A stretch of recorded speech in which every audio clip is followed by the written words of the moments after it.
Hello guys, आज हम start करने वाले हैं chapter colonialism and the country side का पार्ट 2। एंड इसमें हम पढ़ेंगे पहाड़ियाज़ एंड संथल्स के बारे में। तो हमने पढ़ा कि जब बंगाल में कल्टीवेशन होती थी, वहाँ पे ज़मींदार सिस्टम था एंड वहाँ पे लोगों से, फार्मर से फोर्सफुली कल्टीवेशन करवाई जाती थी एंड उस सबको जो ब्रिटिशर्स अपने पास ऑक्यूपाई कर लेते थे एंड ज़मींदार्स को वो रिवेन्यू ब्रिटिशर्स को देना होता था। लेकिन अब हम पढ़ेंगे पहाड़ियाज़ एंड संथल्स के बारे में, जो कि बंगाल में नहीं बल्कि ड्रायर जोन्स में लाई करते थे। मतलब वो जो सेटल्ड एरिया था, ज़मीन वाला एरिया था, वहाँ पे नहीं रहते थे, वो पहाड़ में रहते थे। ठीक है। एंड जैसे यहाँ पे एक सेटल्ड सिस्टम ऑफ कल्टीवेशन था कि जो ब्रिटिशर्स जो भी कुछ कहेंगे वही कुछ कल्टीवेट होगा। एंड यहाँ पे एग्रीकल्चर जो था वो सारा कुछ ब्रिटिश सेटल करते थे। लेकिन यहाँ पे शिफ्टिंग कल्टीवेशन प्रैक्टिस होती थी जो ड्रायर जोन्स थे। वहाँ पे शिफ्टिंग कल्टीवेशन मतलब कि जब एक जगह पे उन्होंने खेती बाड़ी की, कल्टीवेशन की, उसके बाद जब वहाँ से अपना जो सारा क्रॉप्स वगैरह होती थी उसमें से यूटिलाइज़ करके उसको फिर जो है जला देते थे एंड किसी और जगह पे चले जाते थे। इसको बोलते हैं शिफ्टिंग कल्टीवेशन। ऐसे ये चलता रहता था। तो सबसे पहले आते हैं हमारे पास पहाड़ियाज़।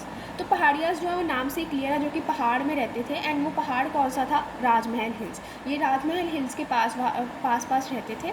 एंड ये शिफ्टिंग कल्टीवेशन को प्रैक्टिस करते थे। ठीक है, एक जगह पे खेती बाड़ी की, फिर शिफ्ट हो गए, फिर किसी और जगह पे की। तो ये पहाड़ में रह के शिफ्टिंग कल्टीवेशन करते थे। ठीक है। जब क्या होता था, पैचेस जो थे एनरिच हो जाते थे फ्रॉम पोटैश। ठीक है, पोटैश के साथ ये एक न्यूट्रिएंट होता था जब ऐश उनमें मिल जाती थी। ठीक है, जब एक जगह पे कल्टीवेशन की, फिर उसको जला दिया एंड उसमें जलाने के बाद जो क्रॉप्स का ऐश बच जाएगा उसमें पोटैश होता है, जिससे कि जो सारा जो पैच है, जो एरिया है, वो इनरिच हो जाता था। एंड उसमें फिर वो क्या उगाते थे, उसमें वो पल्सेस एंड मिलेट्स उगा देते थे अपने सर्वाइवल के लिए। उसके बाद फॉरेस्ट में जाके वो महुआ कलेक्ट करते थे। महुआ एक तरह का फ्लावर होता है, जिस फ्लावर से वो फूड उसको खाते भी थे। ठीक है, उसके बाद सिल्क कून्स बनाते थे, रेजिन्स बनाते थे, गम्स वगैरह, एंड चारकोल फॉर प्रोडक्शन। तो ये सब कुछ वो करते थे अपने सर्वाइवल के लिए। महुआ कलेक्ट करके उसको वेरियस तरीके से यूज़ करते थे। ठीक है। एंड वो ये मानते थे कि ये सारा एरिया उनको बिलोंग करता है, कि जो सारा जो पहाड़ वाला एरिया था राजमहल हिल्स का, वो हमारे अंडर आता है। एंड ये रेजिस्ट करते थे इंट्रूडर्स को। कोई अगर बाहर से आता था तो उसको वो आने नहीं देते थे। वो बोलते थे कि ये हमारा एरिया है एंड वहाँ पे वो अपनी ऑटोनॉमी चाहते थे। ठीक है। अब ये बार बार प्लेन्स को रेड करते रहते थे, वहाँ पे जाके लूटमारी करते थे। ठीक है, प्लेन्स और उनका रिलेशंस अच्छे नहीं थे। वो पहाड़ों में रहते थे एंड प्लेन्स में आके वो बार बार रेड करते रहते थे, वहाँ से सामान छीन के पहाड़ों में ले जाते थे। तो यहाँ पे सेटल्ड एग्रीकल्चर वाले लोग रहते थे, जो सेटल्ड होकर एग्रीकल्चर करते थे। रिवेन्यू सिस्टम था, ज़मींदार यहाँ से कलेक्ट करते थे रिवेन्यू, गवर्नमेंट को देते थे। ठीक है, एंड फोर्सफुली उनसे एग्रीकल्चर करवाया जाता था। ठीक है। एंड ये जो रेड थी वो सर्वाइवल के लिए नेसेसरी थी, क्योंकि सब कुछ पहाड़ों में तो मिल नहीं पाएगा। तो सर्वाइवल के लिए नेसेसरी उन्हें प्लेन्स में आना पड़ता था। एंड जब स्कार्सिटी हो जाती थी, जब उनके पास इनफ फूड नहीं होता था, तब वो यहाँ पे आके रेड करते थे। ठीक है। एंड वो अपनी पावर को एजर्ट करना चाहते थे, ओवर सेटल्ड मतलब अपनी पावर शो करना चाहते थे। एंड अपने रिलेशंस भी बनाना चाहते थे जो बाहर से लोग आते थे आउटसाइडर्स के साथ। ठीक है। ज़मींदार क्या करते थे, कभी कभी उनके साथ पीस को परचेज कर लेते थे। मतलब जो यहाँ पे शांति बनाए रखने के लिए वो उनको ख़रीद लेते थे, उनको पैसे देते थे ताकि वो अभी हमारे ऊपर कोई रेड ना करे, हमारे साथ पीसफुली रहे। ठीक है, वो जो हिल के चीफ होते थे उनको पैसे दे देते थे। एंड जो ट्रेडर्स होते थे, कभी कभी जब उन्होंने उनके पास से उनके जगहों से निकलना होता था, तब भी उनको वो पैसे दे देते थे। उसके बाद जो पहाड़ी का चीफ होता था वो उनको इंश्योर कर देता था कि यहाँ पे कोई भी प्लंडर नहीं होगा, मेरे जो बंदे हैं, जो पहाड़ियाँ हैं, वो आपका कोई सामान लूट मार नहीं करेंगे। अगर आप एक बार उनको टॉल जो है, उनको एक बार पैसे जो है दे दोगे, फिर जो पहाड़िया चीफ है इंश्योर करते थे कि कुछ गलत नहीं होगा आपके साथ। ठीक है। लेकिन जो ये नेगोशिएशंस थी, जो ये इनके साथ रिलेशंस बनाए रखे थे पहाड़ियाज एंड सेटल्ड वाले के साथ, वो ख़राब होने शुरू हो गए in the last decades of 18th century. ठीक है। अब क्या हो गया था, जो फ्रंटियर्स ऑफ सेटल्ड एग्रीकल्चर थे वो एक्सपैंड होना शुरू हो गए थे ईस्टर्न इंडिया में। जो सेटल्ड एग्रीकल्चर करते थे नीचे पहाड़ों के नीचे, वो उनके फ्रंटियर्स, उनकी बाउंड्रीज एक्सपैंड होनी शुरू हो गई। एंड ब्रिटिश चाहते थे कि अभी फॉरेस्ट को क्लियर कर दिया जाए। अभी फॉरेस्ट क्लियर क्यों करें, जो वहाँ पे ज़मीन पे फॉरेस्ट थे उनको वो क्लियर करना चाहते थे, क्योंकि वो अपने पर्पसेस के लिए, ताकि उनका लैंड रिवेन्यू इंक्रीज़ हो जाए। मतलब ज़्यादा से ज़्यादा लोग एग्रीकल्चर में इंगेज हों, फॉरेस्ट को क्लियर करके वहाँ पे खेती बाड़ी की जाए और इनसे उनकी लैंड रिवेन्यू, उनकी इनकम जो है वो इंक्रीज़ हो जाएगी। उसके बाद वो क्रॉप्स भी बनाना चाहते थे एक्सपोर्ट के लिए, ठीक है, जितनी ज़्यादा एग्रीकल्चर होगी उतना वो एक्सपोर्ट कर पाएंगे, पैसे जो है गेन कर पाएंगे। उसके बाद वो एक ऑर्डर्ड सोसाइटी चाहते थे कि एक सोसाइटी बने जहाँ पे सब कुछ ऑर्डर के साथ चले, हिसाब के साथ चले, ठीक है। एंड वो फॉरेस्ट को वाइल्ड मानते थे कि ये जो है ये गंदगी है, ये वाइल्ड फॉरेस्ट है, किसी काम के नहीं है। एंड इनको डिफ़िकल्ट होता है गवर्न करने के लिए, बहुत ज़्यादा घने फॉरेस्ट थे वहाँ पे, इनको गवर्नमेंट जो करती थी वहाँ पे काम करती थी उनको डिफ़िकल्टी होती थी। उसके बाद वो चाहते थे कि जो फॉरेस्ट के लोग हैं वो एग्रीकल्चर करें, जितने से जितने ज़्यादा लोग करेंगे एग्रीकल्चर उतने ही पैसे उनको मिलेंगे। तो इसीलिए जो फॉरेस्ट में लेते हैं घने फॉरेस्ट में, वो फॉरेस्ट हटाओ, वहाँ पे लोगों से खेती बाड़ी करवाओ, ठीक। तो इनसे क्या होगा, कन्फ्लिक्ट शुरू हो गया बिटवीन द पहाड़ियाज़। पहाड़ियाज़ की जब उनकी जो पोजीशन है वो धीरे धीरे डिक्लाइन होने लग गई, सेटल्ड एग्रीकल्चर बढ़ने लग गया, तो उन्होंने क्या किया, उन्होंने सेटल्ड एग्रीकल्चर वाले लोगों के ऊपर अटैक करना शुरू कर दिया। उनके फूड ग्रेन्स लेके वो चले जाते थे एंड उनके कैटल वगैरह भी, उनकी जो गायें वगैरह थी उनको लेके वो भाग जाते थे। फिर 1770s में गवर्नमेंट ने, ब्रिटिश ने क्या किया, उन्होंने पहाड़ियाज़ को नीचे हंट करना शुरू कर दिया, उनको मारना शुरू कर दिया, ताकि क्योंकि उनके जो कन्फ्लिक्ट्स हैं वो ख़त्म हो जाए। तो ब्रिटिश ने बहुत गलत तरीका अपनाया, उनको मारना शुरू कर दिया, ठीक है। तो यहाँ पे हमने देखना है आगे कि होज़ एंड प्लोज जो है वो यूज़ होते थे। पहाड़ियाज़ जो थे वो होज़ यूज़ करते थे एंड संथल्स जो थे वो प्लोज यूज़ करते थे। तो हो जो होता है वो एक तरह की कुल्हाड़ी होती है जिससे कि वो मिट्टी को उखाड़ते थे और वहाँ पे एग्रीकल्चर को करते थे। एंड प्लोज जो होता है ऐसे एक मेटल होती है जिसके ऊपर ऐसे तीखे तीखे से मेटल के पीसेस लगे होते हैं, एंड इससे वो जो बैल वगैरह है उनको बांध के फिर वो मिट्टी को उखाड़ते थे। अब आता है पॉलिसी ऑफ पैसिफिकेशन। पैसिफिकेशन मतलब किसी चीज़ को रोकना, काम डाउन करना। तो जब ब्रिटिशर्स जो थे वो पहाड़ियाज़ को मारना शुरू कर दिया था उन्होंने, तो उन्होंने दिमाग लगा के एक पॉलिसी ऑफ पैसिफिकेशन लाया जिसमें एक पीसफुल तरीके से इस चीज़ को रोका गया। तो ये 1780s में ऑगस्टस क्लीवलैंड ने किया। वो was the collector of Bhagalpur. Collector थे वो भागलपुर पे। हमने पहले पढ़ा था कि ज़मींदार की पावर को कम करने के लिए कंपनी ने कलेक्टर्स वगैरह बिठाने शुरू कर दिए, कहाँ पे, कोर्ट्स वगैरह में, ठीक है। तो इन्होंने ये पॉलिसी ऑफ पैसिफिकेशन दी एंड इस पर उन्होंने एनुअल अलाउंस देना शुरू कर दिया for proper conduct. Annual allowance पूरे साल भर के उनको कुछ पैसे मिलते थे फॉर प्रॉपर कंडक्ट, कि वो अच्छे से डिसिप्लिन में ना के रहेंगे, कुछ गलत काम नहीं करेंगे। They have to maintain the order and discipline. Paharias को था कि वो अपने डिसिप्लिन जो हम ब्रिटिशर्स कहेंगे आप वो करोगे, लेकिन बहुतों ने ये रिफ्यूज़ कर दिया। मैंने रिफ्यूज़, बट जिन्होंने एग्री किया उनकी जो पावर थी कम्युनिटी में, उनकी पहाड़िया कम्युनिटी में उनकी पावर लूज़ हो गई एंड वो सबॉर्डिनेट एंड स्टिपेंडरी चीफ्स बन गए। सबॉर्डिनेट मतलब छोटे लेवल के, एंड स्टिपेंडरी मतलब जिनको सैलरी के साथ जो है सिर्फ सैलरी के नाम के चीफ रह जाते थे, कुछ और उनको नहीं मिलता था। फिर हमने पढ़ना है फ्रैंकिस बुचानन। ये कौन थे? ये फिजिशियन थे जो कि इंडिया में आए थे एंड इन्होंने सर्व किया बंगाल मेडिकल सर्विस में फ्रॉम 1794 टू 1815। तो इन्होंने ये जो पहाड़ियाज़ है इनको काफ़ी एक्सप्लोर किया, उनकी जो हिल्स वगैरह हैं वहाँ पे जाते थे एंड उन्होंने अकाउंट्स भी दिए, वो हम आगे पढ़ेंगे।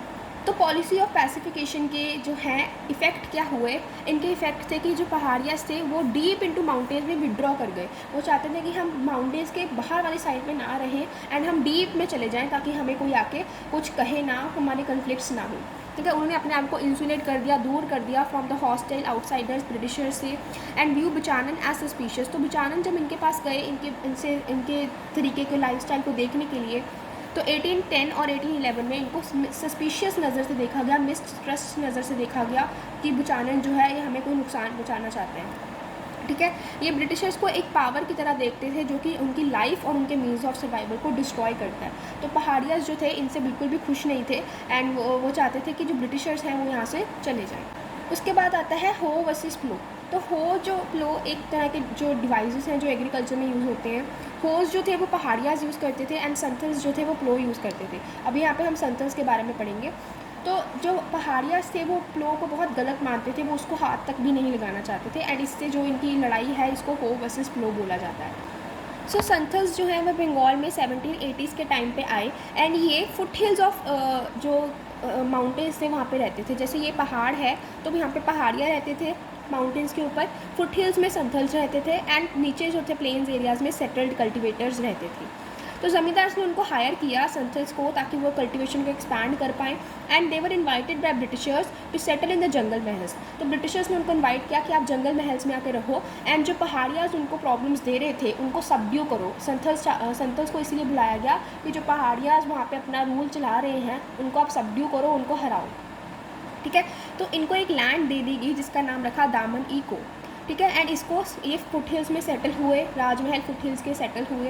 एंड 1832 में इनको एक लार्ज एरिया ऑफ लैंड दे दिया गया ताकि वहाँ पे आप कल्टीवेशन करो, ठीक है। यहाँ पे इन्होंने इनको बोला कि आप एग्रीकल्चर को प्रैक्टिस करो, 1/10 ऑफ लैंड को क्लियर करो, ठीक है, दामन इको में से, एंड इसको कल्टीवेट करो फॉर द नेक्स्ट 10 ईयर्स, ठीक है। एंड फिर इस एरिया को सर्वे किया जाता था, मैप किया जाता था, ठीक है। सारे ब्रिटिशर्स इसके ऊपर क्लोजली नज़र रखते थे, ठीक है। मैप्स तैयार किए जाते थे कि कहाँ पे कौन सा चीज़ हो रही है। एंड उसके बाद बाउंड्री पिलर्स लगाई गई, पिलर्स बनाए गए ताकि आपको बाउंड्री जो है वो सेपरेट हो जाए। ये बाउंड्री जैसे यहाँ पे पहाड़ियास की हो जाएगी, यहाँ पे कल्टीवेटर्स की, सेटल्ड वाले की, एंड यहाँ पे जो है वो संथल्स, तो बाउंड्रीज बना दी गई बिटवीन द सेटल्ड एंड पहाड़ियास, ठीक है। एंड बीच में जो थे संथल्स थे। उसके बाद इनकी रैपिडली जो है एक्सपेंशन हुई, ठीक है। पहले सिर्फ 40 विलेजेस थे इनके 1838 में, सिर्फ 1473 विलेजेस बन गए 1851 में। फिर इनकी पॉपुलेशन इंक्रीज़ हुई फ्रॉम 3000 टू 82,000। फिर इनका रिवेन्यू फ्लो जो था, ब्रिटिशर्स को इनसे रिवेन्यू मिल रहा था, ठीक है, एग्रीकल्चर को बेच के, वो बहुत ज़्यादा इंक्रीज़ हो गया। तो जब संथल्स की इतनी पॉपुलैरिटी हो गई थी ब्रिटिशर्स के पास, तो इसका पहाड़ियास के ऊपर क्या इम्पैक्ट पड़ा। तो उन्होंने अपनी मूविंग डाउन को, वहाँ पे जो नीचे जाते थे उसको रिस्ट्रिक्ट कर दिया, उन्होंने प्लेन्स में जाना बिल्कुल बंद कर दिया। एंड वो बहुत ज़्यादा डीप में चले गए माउंटेन्स में, जहाँ पे बैरन और रॉकी हिल्स थे, वहाँ पे वो कल्टीवेशन भी नहीं कर पा रहे थे, बहुत बंजर ज़मीन थी, रॉकी थे हिल्स, तो वहाँ पे उनका बहुत बुरा हाल हो गया। देवर इम्पोवराइज्ड, बहुत गरीबी हो गई थी उनके पास, क्योंकि उनको शिफ्टिंग कल्टीवेशन करनी थी, तो वो बार बार कहीं नहीं न्यू जगह पे जाना होता था, लेकिन वो नीचे जा ही नहीं पाते थे। So they were practising shifting agriculture, they have to move to new areas, but उनको रिस्ट्रिक्ट किया गया था। अगर वो नीचे आते थे तो उनको हंट किया जाता था, एंड माउंटेन्स में वो ज़्यादा अच्छे तरीके से कल्टीवेशन नहीं कर पाते थे, ठीक है। उसके बाद आता है संथल रिवोल्ट। तो संथल्स को इतनी इंपॉर्टेंस देने के बाद भी संथल्स लोगों ने रिवोल्ट क्यों किया, तो इनके रीज़न थे कि जो लैंड थी वो उनके हाथों से जाने लग गई थी। जो लैंड के ओनर्स थे, लैंड ओनर्स थे, वो उनको बहुत ज़्यादा high rates of interest charge करते थे, एंड सारा का सारा जो रिवेन्यू होता था, सारे की सारी जो कल्टीवेशन होती थी, वो ब्रिटिशर्स ले जाते थे। तो इनको लगा कि ये हमारे साथ गलत हो रहा है, ठीक है। जो स्टेट होती थी वो बहुत हैवी टैक्सेस लगाते थे एग्रीकल्चर पे, एंड जो मनी लेंडर्स होते थे, जिनको दिकुस बोला जाता था, वो बहुत हाई इंटरेस्ट चार्ज करते थे। एंड जब भी वो जो संथल्स हैं वो उनको रिटर्न नहीं कर पाते थे, तो उनको सारा की सारी लैंड वो छीन लेते थे। एंड ज़मींदार जो थे वो दामिन एरिया में, उनके जो लैंड एरिया था वहाँ पे कंट्रोल जमाना शुरू कर रहे थे। And they began a time to create ideal world. वो चाहते थे कि टाइम आ गया है कि हम अपना एक आइडल वर्ल्ड बनाएं, अपने खुद का संथल्स का। एंड 1855-1856 में उन्होंने संथल रिवोल्ट किया, जिसमें उन्होंने संथल परगना, मतलब एक अलग से उन्होंने डिस्ट्रिक्ट बनाने की जो है कोशिश की। एंड उन्होंने 5500 स्क्वायर माइल्स उन्होंने ऑक्यूपाई कर ली फ्रॉम द जो एडजॉइनिंग डिस्ट्रिक्ट थी, जैसे कि भागलपुर एंड बीरभूम। तो इन्होंने इनके एरियाज़ जो है वो ऑक्यूपाई कर लिए, एंड इसको नाम दे दिया संथल परगना। उसके बाद लास्ट टॉपिक आता है इस चैप्टर का, अकाउंट्स ऑफ बुचानन। तो बुचानन जो थे वो बार बार जो है जो विलेजर्स थे उनके एरियाज़ में जाके उनके बारे में ऑब्जर्वेशंस करते थे, उनसे बातचीत करते थे।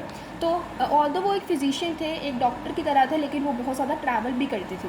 So he march with draughtsman, surveyors, palanquin bearers and police. तो ड्रॉट्समैन मतलब जो पेंटिंग्स वगैरह बनाते थे, ड्राफ्ट वगैरह बनाते थे, सर्वेयर्स मतलब जो सर्वे करते थे क्या एरिया है, कैसा है, एंड पैलिंक्विन बैरियर्स मतलब जो उनकी सवारी होती थी उसको उठाते थे, वो थे पैलिंक्विन बैरियर्स, एंड पुलिस जो उनका सामान उठाते थे। एंड इन सब का खर्चा जो है वो कंपनी करती थी, क्योंकि कंपनी भी चाहती थी कि जो इनके अकाउंट्स हैं उनके बारे में हमको इन्फॉर्मेशन मिले, जो सारा जो कंट्री है उसके बारे में हमको जितना हो सके उतनी इन्फॉर्मेशन मिले, ताकि हम अपनी ज़्यादा से ज़्यादा अपने कॉमर्स को बढ़ा पाएँ, ठीक है। उन्होंने जो जहाँ भी वो जाते थे उनको परसीव किया जाता था एज अ एजेंट ऑफ सरकार। जो सरकार थे ब्रिटिशर्स के, उनके एजेंट की तरह वो जाते थे। And he served landscapes, revenue sources. उन्होंने अपने जियोलॉजिस्ट एंड जियोग्राफर्स भेजे, बोटानिस्ट भेजे, मेडिकल मैन भेजे कि आप जाके इन्फॉर्मेशन कलेक्ट करो, ठीक है। उन्होंने स्टोन्स को, रॉक्स को, सॉइल को, उसकी लेयर्स ऑफ सॉइल को, आयरन और ग्रेनाइट, सॉल्ट पीटर, इन सब की जो ऑब्जर्वेशंस की कि कैसे ये सब जो है हमारे इंडिया में कहाँ कहाँ पे मिलते हैं। And he also observe local salt making की, जो लोकल लोग रहते हैं वहाँ पे वो सॉल्ट कैसे बनाते हैं, एंड आयरन और कैसे बनाते हैं। तो उन्होंने बहुत ज़्यादा डीपली इंडिया में जाके अपनी जो ऑब्जर्वेशंस हैं वो की। And his assessment was concerned by the company, मतलब उनके जो कॉमर्शियल कंसर्न्स हैं कंपनी के, उसकी असेसमेंट उसके ऊपर बेस्ड होती थी कि ऑल्दो वो जो तरीके बताते थे कि लैंडस्केप को कैसे चेंज करें, इन्हांस करें, ठीक है, कितनी प्रोडक्टिविटी बढ़ाएं, ये सब कुछ वो बताते थे। इन द एंड वो कमर्शियल कंसर्न्स के ऊपर ध्यान देते थे कि कंपनी अपनी जो है प्रोडक्टिविटी कैसे बढ़ा सके, क्योंकि वो कंपनी का ही एक हिस्सा थे। तो इससे हमारा ये चैप्टर जो है वो कंप्लीट होता है। If you find this video helpful, please like and subscribe. Thank you.